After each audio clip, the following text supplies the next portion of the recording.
ಸರ payment ನಾಳೆ ಕೊಡ್ತೀನಿ. ನಾಳೆ ಹೇಳಿ ಸರ್, ಇವತ್ತು ಬೇಕು ಸರ್ ನಂಗೆ. ನಾಳೆ ಕೊಡ್ತೀನಿ ಅನ್ನಲ್ಲ, ಹೋಗೋ. ಸರ್ ನೀವು ಮೊನ್ನೆಯಿಂದ ಬರೀ ನಾಳೆ ನಾಳೆ ಅನ್ನಕತ್ರಿ ಸರ್, ಇವತ್ತು ಬೇಕಾ ಬೇಕು ಸರ್ ನಂಗೆ. ಏಯ್, ನಾಳೆನೂ ಕೊಡಲ್ಲ. ಏನು ಮಾಡ್ಕೊತೀಯ ಮಾಡ್ಕೊ, ಹೋಗೋ.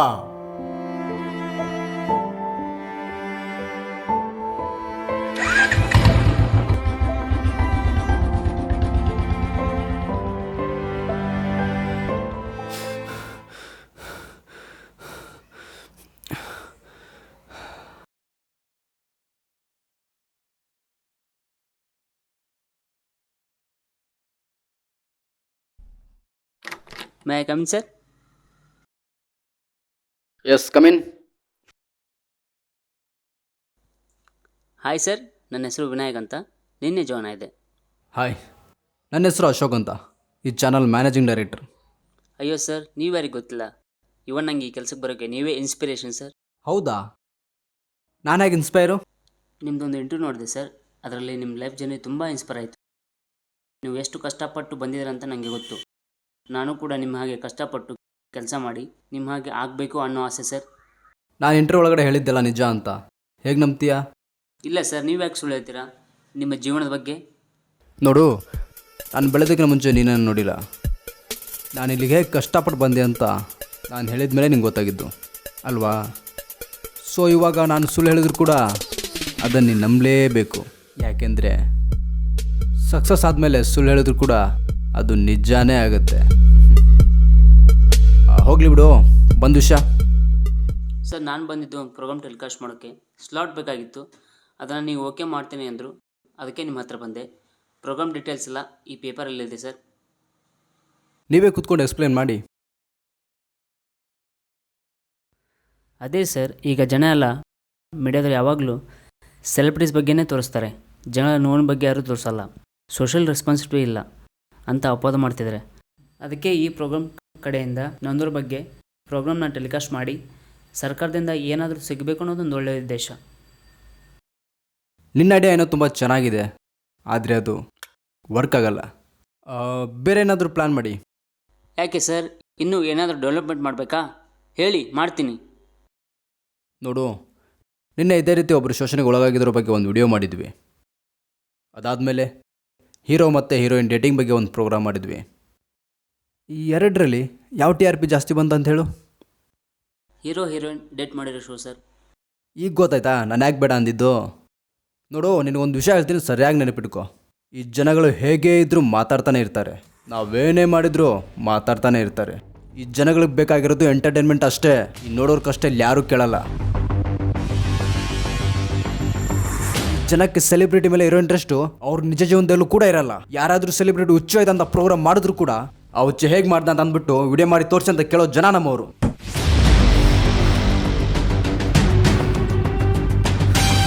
ಬಂದ್ ಕೆಲಸ ಆಗಿದ್ರೆ ಹೋಗ್ಬೋದು.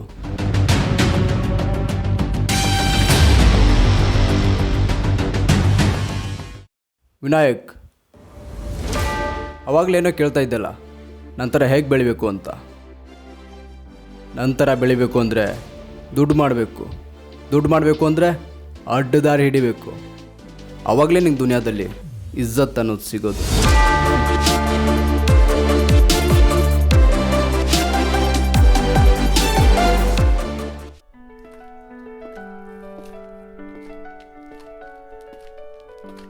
ನಮಸ್ತೆ ಸರ್. ನಮಸ್ತೆಪ್ಪ. ಎಲ್ಲಪ್ಪ ನಿಮ್ಮ ಇಂಜಿನಿಯರು? ಫೋನ್ ಮಾಡಿ ಬರೋಕ್ಕೆ ಹೇಳಿ ಅವ್ರಿಗೆ.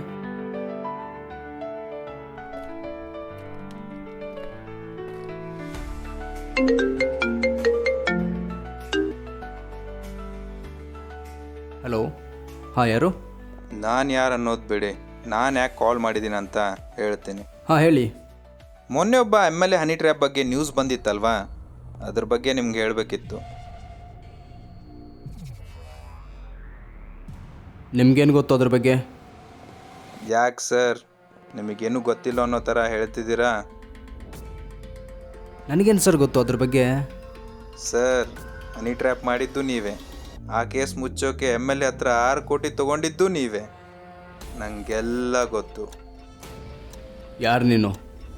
ನಾನು ಯಾರಾದರೆ ನಿನಗೇನು? 1 ಕೋಟಿ ತಗೊಂಡು ನಾನು ಹೇಳಿರೋ ಲೊಕೇಶನ್ಗೆ ಬಂದರೆ ಒಳ್ಳೆಯದು, ಇಲ್ಲ ನಿನ್ನ ಇನ್ಫಾರ್ಮೇಷನ್ ಎಲ್ಲ ಶಿವ. ನಿನ್ನ ಹತ್ರ ಇರೋ ಇನ್ಫಾರ್ಮೇಷನ್ ಎಲ್ಲ ನನಗೆ ತಂದು ಕೊಡಬೇಕು. ನಿನ್ನ ಹತ್ರ ಪವರ್ ಇದೆ ಅಂತ ತೋರ್ಸೋಕೆ ಟ್ರೈ ಮಾಡಿದ್ರೆ ನಾನು ನನ್ನ ಹತ್ರ ಇರೋ ಪೆಂಡ್ರಾ ಪವರ್ನ ತೋರಿಸ್ಬೇಕಾಗತ್ತೆ. ಇಲ್ಲ, ನೀನು ಹೇಳಿರೋ ಲೊಕೇಶನ್ಗೆ ನಾನು ದುಡ್ಡು ತೊಗೊಂಬರ್ತೀನಿ. Okay sir, see you soon.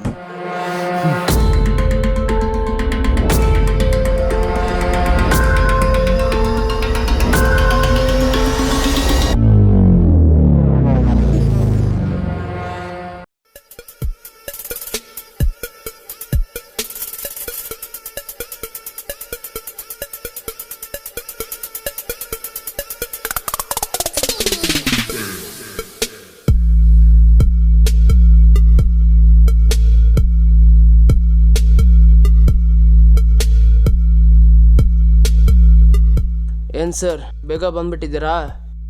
ನನ್ನ ಕೆಲಸ ಅಲ್ಲವಪ್ಪ, ಅದಕ್ಕೆ ಬೇಗ ಬಂದಿರೋದು. ಕ್ಯಾಶ್ ಇಲ್ಲದೆ ಅದು ಕೆಲಸ ಆಗಲ್ವಲ್ಲ ಸರ್?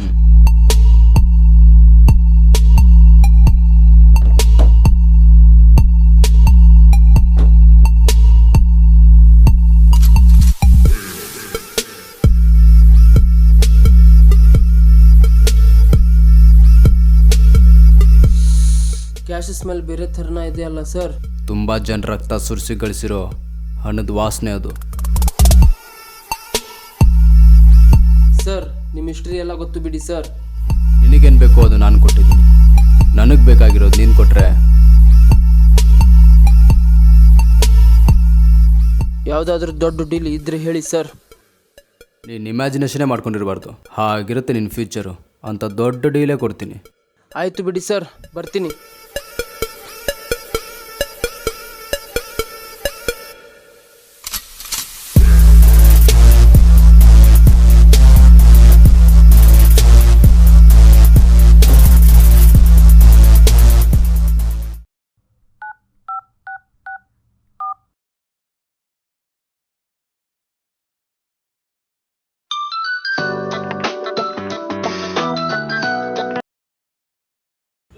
ಹಲೋ.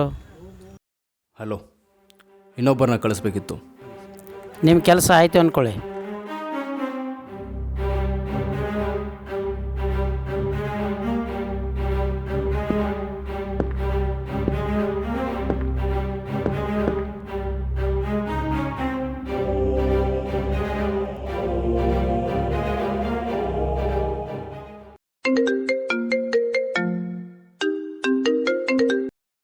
ಹಲೋ, ನಿಮ್ಮ ಕೆಲಸ ನಿನ್ನೆನೇ ಆಯಿತು. ನಿಮ್ಮ ದುಡ್ಡು ನಿಮ್ಮ ಅಕೌಂಟಿಗೆ ಬಂದೇ ಬರುತ್ತೆ. ಪಾಪ ಚಿಕ್ಕ ಹುಡುಗ ಬಿಡ್ಬೋದಾಗಿತ್ತು. ಚಿಕ್ಕ ಹುಡುಗ ಅಂತ ಬಲಿ ತೊಗೊಳ್ದೇ ಇದ್ದರೆ ನಾನು ಬದುಕೋಕ್ಕಾಗಲ್ಲ.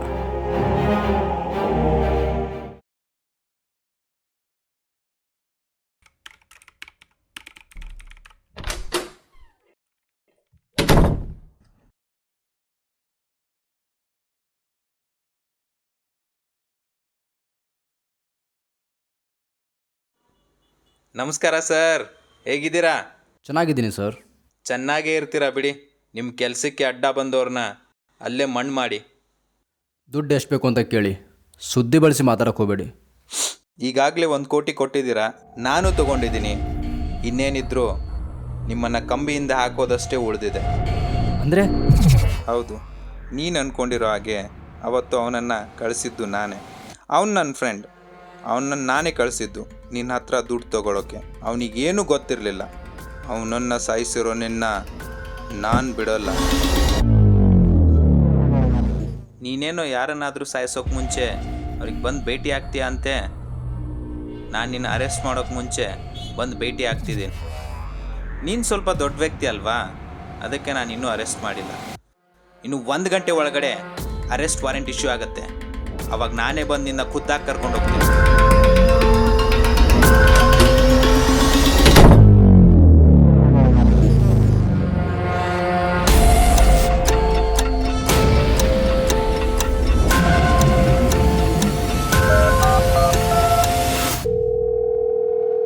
ಹಲೋ, MLA ಸರ್, ನನ್ನ ಅರೆಸ್ಟ್ ಮಾಡೋದಕ್ಕೆ ವಾರೆಂಟ್ ಇಶ್ಯೂ ಮಾಡಿದ್ರಂತೆ.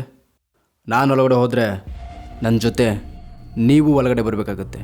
ನಿಮ್ಮೆಲ್ಲ ಇಲ್ಲಿಗಲ್ ಆ್ಯಕ್ಟಿವಿಟೀಸ್ ಬಗ್ಗೆ ನಂಗೆ ಚೆನ್ನಾಗಿ ಗೊತ್ತಿದೆ.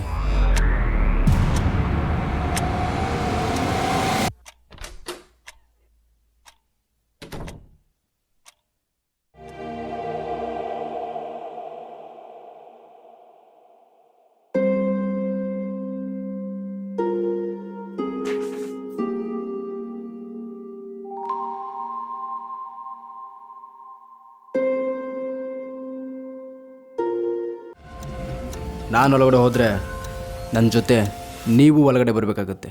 ನಿಮ್ಮೆಲ್ಲ ಇಲ್ಲಿಗಲ್ ಆ್ಯಕ್ಟಿವಿಟೀಸ್ ಬಗ್ಗೆ ನಂಗೆ ಚೆನ್ನಾಗಿ ಗೊತ್ತಿದೆ. ನನಗೆ ಹೊರಗೆ ಬರೋದು ದೊಡ್ಡ ವಿಷಯನೇ ಅಲ್ಲ, ಆದರೆ ನಿನ್ನ ಒಳಗೆ ಹಾಕಿದ್ರೆ ಸಾಯೋವರೆಗೂ ನಾನು ಹೊರಗೆ ಆರಾಮಾಗಿರ್ತೀನಿ. ಆದರೆ ನಿನ್ನ ಸಾಯೋವರೆಗೂ ಜೈಲಲ್ಲೇ ಕೊಳೆಯೋಗಿ ಮಾಡ್ತೀನಿ.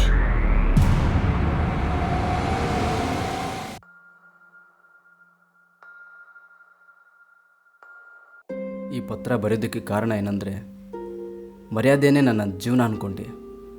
ಆದರೆ ಇವಾಗ ನನ್ನ ಮರ್ಯಾದೆ ಹೋಗೋ ಸನ್ನಿವೇಶ ಬಂದಿದೆ. ಚಿಕ್ಕ ವಯಸ್ಸಲ್ಲೇ ನನಗೆ ಯಾರೂ ಮರ್ಯಾದೆ ಕೊಡ್ತಿರ್ಲಿಲ್ಲ. ಎಲ್ಲರೂ ನನ್ನನ್ನು ಕೀಳಾಗಿ ನೋಡ್ತಿದ್ರು. ಆವಾಗಲೇ ನನಗೆ ಅರ್ಥ ಆಗಿದ್ದು ಇಷ್ಟೇ, ದುಡ್ಡಿದ್ರೇ ಜನ ಮರ್ಯಾದೆ ಕೊಡ್ತಾರೆ ಅಂತ. ನನ್ನ ಹತ್ರ ದುಡ್ಡು ಇರಲಿಲ್ಲ, ಅದಕ್ಕೆ ಸಂಬಂಧಿಕರು ಯಾರೂ ನನಗೆ ಮರ್ಯಾದೆನೇ ಕೊಡ್ತಿರ್ಲಿಲ್ಲ. ಆವಾಗಲೇ ನನಗೆ ದುಡ್ಡು ಮಾಡಬೇಕು ಅಂತ ಅನಿಸಿದ್ದು, ಆದರೆ ನನಗೆ ಆಗಲಿಲ್ಲ. ದುಡ್ಡು ಮಾಡಬೇಕು ಅಂತ ಕೆಟ್ಟವ್ರು ಸಹವಾಸ ಮಾಡಿದೆ. ದುಡ್ಡು ಬಂತು, ಮರ್ಯಾದೆನೂ ಬಂತು. ಆದರೆ ಇವತ್ತು ಆ ಮರ್ಯಾದೆ ಕಳ್ಕೊಳ್ಳೋ ಸಂದರ್ಭ ಬಂದಿದೆ. ಮರ್ಯಾದೆ ಕಳ್ಕೊಂಡ್ಮೇಲೆ ಬದುಕೋದಕ್ಕಿಂತ ಸಾಯೋದೇ ಒಳ್ಳೆಯದು ಅಂತ ಈ ತೀರ್ಮಾನಕ್ಕೆ ಬಂದಿದ್ದೀನಿ. ಇಂತಿ ನಿಮ್ಮ ಅಶೋಕ್.